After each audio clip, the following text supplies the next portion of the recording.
toutes et à tous, c'est Ilyes. On se retrouve évidemment pour débriefer la victoire de Saladin Parnasse face à Wilson Varela par chaos technique dès la deuxième reprise. J'ai envie de vous dire, sans aucune surprise, on s'y attendait toutes et tous à cette victoire de Saladin Parnasse. Après, c'est vrai que le MMA, ça reste un sport aussi avec des petits gants. Assez imprévisible, parfois on peut avoir droit à des surprises évidemment, c'est toujours le cas, mais ça n'a pas été le cas ce soir entre Saladin Parnasse plutôt et Wilson Varela. Saladin était donné par l'immense majorité des spécialistes de MMA comme le grand favori, comme le futur vainqueur de ce combat principal de ce KSW 101 qui se déroulait donc à Paris, et la logique elle a totalement été respectée avec une performance extrêmement dominante de la part de Saladin Parnasse. Lui-même l'a dit en interview post-victoire. Premier round, c'était un round d'observation. C'est vrai que Wilson Varela, très timide, il a quasiment envoyé aucun coup dans la première reprise. Soit dit en passant, c'est la première fois qu'il disputait un combat pour la ceinture, ou en tout cas pour une ceinture mondiale. La pression, elle était surtout sur ses épaules à lui, même si Wilson l'a dit également en interview, il avait quasiment rien à perdre. Et tout à gagner plutôt, alors que Saladin Parnasse, lui, c'était l'inverse. Évidemment, s'il y en avait un des deux qui avait tout à perdre, c'était Saladin Parnasse, parce que s'il perdait contre Wilson Varela, il aurait pris très très cher sur les réseaux sociaux, parce qu'on connaît le public français, qui est l'un des plus difficiles qui soit. Saladin Parnasse qui évidemment est érigé en tant que héros parce qu'il a très rarement perdu, mais s'il perdait face à Wilson Varela, franchement, j'aurais pas aimé être à sa place. Donc tout ça pour dire que évidemment le grand favori des deux c'était Saladin Parnasse, et la pression elle était sur les épaules de Wilson Varela, et peut-être que cette pression elle a pesé trop lourd sur lui, parce que premier round, encore une fois, il s'est montré très timide. Il a essayé de cadrer Saladin, et c'est vrai que sur certaines séquences il arrive à le faire reculer quasiment contre les cordes. Contre la cage plutôt, c'est pas un ring de boxe mais une cage de MMA. Mais Saladin trop intelligent, énormément de déplacements, une belle mobilité, léger sur ses appuis, contourner le bras arrière qui est l'une des armes de prédilection de Wilson Varela. Il n'a pas laissé à Wilson le temps de trouver l'ouverture pour le connecter, parce qu'on sait que, attention, mais le Cap-Verdien d'origine, il a quand même une grosse puissance à revendre. Il restait, attendez, je vais vérifier en même temps, mais il me semble qu'il restait en plus sur 6 victoires consécutives. Wilson Varela, je vérifie en même temps que je fais ce débrief là. C'est ça, donc il était quand même en confiance.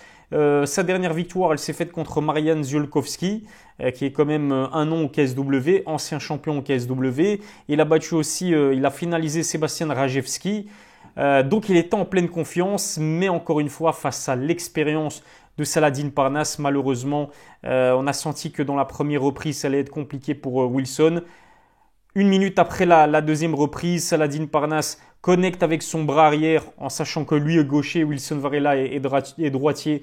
Il connecte et il envoie un knockdown à Wilson Varela grâce à son bras arrière, Saladin Parnasse. Et ensuite, il s'en est donné à cœur joie dans le grand endpoint avec énormément de frappes. L'arbitre Loïc Pora aurait peut-être pu interrompre ce combat plus tôt, mais étant donné l'enjeu, étant donné que c'était un combat pour la ceinture des poids légers de Saladin Parnasse, je peux comprendre que Loïc a donné un maximum de chance à Wilson Varela de se relever, peut-être renverser la vapeur et la tendance. Mais malheureusement, donc pour le Cap-Verdien d'origine, c'est une défaite cinglante. On l'a vu dans le documentaire RMC Sport. Il a décidé de s'exiler aux États-Unis et s'entraîner au Kill Cliff FC, qui est une salle où s'entraîne Shavkat Rakhmonov, pour ne citer que lui. De temps en temps, Kamaru Usman, Michael Chandler. Enfin, il y a des gros noms qui s'entraînent du côté de Kill Cliff FC. Et c'est ce qu'il disait dans le documentaire RMC Sport. Il a vraiment voulu sortir de sa zone de confort pour préparer au mieux ce combat. Énormément de sacrifices depuis le début de sa carrière, d'ailleurs, du côté de Wilson Varela. Mais malheureusement, ça n'a pas suffi. Ça n'a pas pesé dans la balance, parce qu'en face de lui, il a le champion incontesté des poids légers du KSW. Toujours encore à l'heure actuelle champion des poids plumes du KSW, Saladin Parnasse, qui enregistre sa 20e victoire en carrière. Il est extrêmement intelligent. Il est complet, il est à l'aise debout, il est à l'aise au sol. La preuve, c'est que fin du premier round, je pense qu'il prend le dos, Saladin Parnasse, de Wilson Varela. S'il avait un peu plus de temps, il aurait peut-être pu tenter l'étranglement arrière. Mais en tout cas, on l'a vu qu'il était également à l'aise en grand endpoint, qu'il faisait des dégâts. C'est un problème debout, c'est un problème au sol. Il a une excellente lutte, il est archi complet. Lui-même l'a dit en interview post-victoire. Il fait du MMA depuis ses 11 ans à la Hatch Academy et ça se sent. C'est véritablement un combattant de MMA moderne. Il est excellent dans tous les compartiments du game. Franchement, est-ce qu'il a un point faible? Je me le demande. Moi, ce que je me disais avant ce combat, c'est vrai que je n'ai pas fait d'analyse avant ce Saladin Parnasse vs Wilson Varela, mais étant donné la puissance de Wilson, je me suis dit que peut-être sur un malentendu, peut-être que s'il parvient à le toucher au bon endroit au bon moment, il peut s'imposer par KO parce qu'on a vu Daniel Torres le faire avec son biceps, ou c'était son coude ou son biceps. Je pense que c'était avec le biceps. Il rase Saladin Parnasse avec son biceps, il arrive à le déséquilibrer, à le sonner. C'était la première défaite dans la carrière de Saladin. La deuxième défaite, elle s'est faite face à Bartoszynski, mais il montait en catégorie chez les poids welter contre le champion invaincu à l'époque. On sait que Bartoszynski s'est incliné, lui aussi est monté en catégorie, mais chez les poids moyens. Il y a au moins 10 kilos de différence entre Saladin et Bartoszynski. Ça n'a pas empêché le franco-marocain de donner au champion des poids welter du KSW quand même pas mal de challenges, et c'était un combat qu'il a perdu, Saladin, mais ça restait compétitif. Donc tout ça pour dire que c'est une victoire évidemment logique et sans surprise de la part du franco-marocain. Moi, la question que je me pose maintenant, c'est quoi la suite? On sait que Salah, il a signé récemment un nouveau contrat avec le KSW extrêmement lucratif. Je pense, ce n'est pas une info, c'est plus une estimation sur base de ce qu'a dit Hatch, son manager et son coach dans les dernières interviews, notamment accordées à RMC Sport. Mais je pense qu'il doit toucher entre 300 000 et 400 000 euros minimum par combat Saladin Parnasse. Raison pour laquelle le PFL qui le convoitait et l'UFC qui le convoitait n'ont pas réussi à le signer. Parce qu'on sait qu'à l'UFC, bien évidemment que Saladin, il a le niveau pour évoluer dans les meilleures organisations du monde et notamment l'UFC. Mais à l'UFC, il va toucher quoi au début de son run? Il va toucher peut-être 20 000 dollars par combat, peut-être 30 000, peut-être 50 000 max si Hatch parvient bien négocier. C'est très très loin du salaire qu'il touche à l'heure actuelle au KSW. Donc évidemment, tout le monde, et moi en premier, on a envie de le voir évoluer dans les meilleures organisations du monde et particulièrement à l'UFC. Mais si je me mets à sa place, je comprends qu'il veuille toucher le pactole comme c'était le cas ce soir. En plus de cela, 16 000 places vendues. D'après le KSW, c'est un record pour un événement de MMA en France. Il évolue à domicile. 16 000 spectateurs font le déplacement pour le voir lui combattre, même si c'est vrai que la carte KSW 101 était extrêmement solide, que ce soit Laïd Zerouni, Michael Lebou contre Romain Debienne, la présence d'Alain Van de Merkt, qui a été invaincu auparavant à 8-0, que des finishes et qui s'est incliné ce soir donc contre Laïd Zerouni, qui d'autres, enfin bref, je ne vais pas tous les citer, mais Ramzan Jembiev, Alioune Naï. Il y avait du très très beau monde, David Gallon qui malheureusement s'est incliné. Il y avait du très beau monde et je ne dis pas que Saladin Parnasse à lui tout seul a vendu les 16 000 places, mais il y a contribué majoritairement, c'est sûr et certain.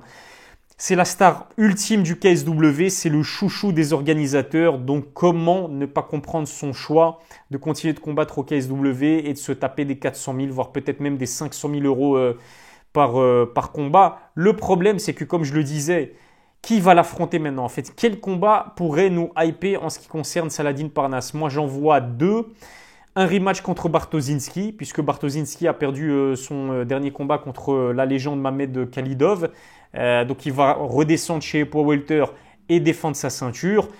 Il a perdu son dernier combat, même si ce n'était pas en tant que moins de 77 kg. Saladin, il reste sur 2 victoires consécutives de finish. Donc, pourquoi pas organiser un rematch contre Bartoszynski pour la ceinture des poids welter. L'autre combat qui m'intéresse, et j'ai vu qu'il y avait énormément de monde aussi sur Twitter notamment qui était intéressé, c'est potentiellement une signature de Lawson Keita au KSW et puis un Saladin Parnasse vs Lawson Keita. Franchement, en termes de hype, entre un Français et un Belge, entre deux combattants qui dominent leur organisation et qui dominent et surclassent tous les adversaires de leur catégorie, franchement, ça pourrait être intéressant. Après, à voir si le KSW va signer Lawson Keita qui disputera dans les prochains jours le tournoi justement à 1 million de dollars. Faut voir, il y a énormément de si, énormément d'interrogations. Mais si on peut mettre en place un Saladin Parnasse vs Lawson Keita dans la catégorie des poids légers, ce serait tout simplement phénoménal, même si pour moi je donne Saladin favori parce qu'il est très complet, parce qu'il est extrêmement expérimenté, parce qu'il a côtoyé le haut niveau du MMA européen depuis plusieurs années maintenant, ce qui n'est pas vraiment le cas de Lausanne. Parce que l'Octagone MMA, selon moi, c'est quand même un ton en dessous par rapport au KSW. Mais en tout cas, ce serait un combat extrêmement vendeur et hypant. Que dire de plus concernant ce main event entre Saladin et Wilson Varela? Je pense que j'ai fait le tour. On n'a rien appris concernant Saladin. Il a assumé son statut de favori. Il prend encore en expérience. Il conserve sa ceinture. Il va peut-être défendre sa ceinture des poids plumes au prochain combat. On ne sait pas. Mais en tout cas, rares sont les combats, selon moi, qui seront intéressants du côté de Saladin Parnasse au KSW, tellement il roule sur l'ensemble de ses catégories. Petit mot quand même concernant Alain Van de Merkt que j'ai interviewé il y a quelques jours, qui est un Belge comme moi, un Bruxellois comme moi, et qui s'est lourdement incliné par KO dès la première reprise face à Laïd Zerouni. Évidemment, j'étais pas objectif, je m'attendais et je souhaitais une victoire d'Alain Top Boy face à Laïd Zerouni, mais il n'y a rien à dire, le KO de Laïd, il est exceptionnel, il est magnifique, on sent qu'il a vraiment de la puissance à revendre, Laïd Zerouni, plus d'expérience du haut niveau du MMA européen par rapport à Alain qui faisait ses grands débuts au KSW, peut-être à l'image de Wilson Varela, trop de pression sur ses épaules, commencer au KSW, faire face au numéro 8, je crois, dans la catégorie des poids moyens d'entrée de jeu face à 16 000 spectateurs, alors qu'on est habitué à combattre aux Pays-Bas devant peut-être à tout casser 2 000 ou 3 000 spectateurs. Peut-être que le step était trop haut. En tout cas, victoire méritée pour Laïd Zerouni. On a senti qu'il a laissé, comment dirais-je, éclater sa frustration concernant Alain, puisque Alain, c'est vrai, il a pas mal trash talk, on va dire, Laïd Zerouni avant le combat. Et du coup, il a laissé éclater encore une fois sa frustration après cette belle victoire. Et il passe donc en 14-9 dans sa carrière. Et il inflige la première défaite de la carrière à Alain, qui restait sur 8 combats, 8 victoires, 8 finishes. Et j'en profite pour lui souhaiter un prompt rétablissement Alain Van de Merkt. Voilà, je pense avoir fait le tour. Abonnez-vous à ma chaîne, activez la cloche pour recevoir les notifications, lâchez un pouce bleu, ça fait toujours plaisir. Je vous remercie de m'avoir suivi. Passez une excellente soirée. Prenez soin de vous. À la prochaine. Ciao, ciao.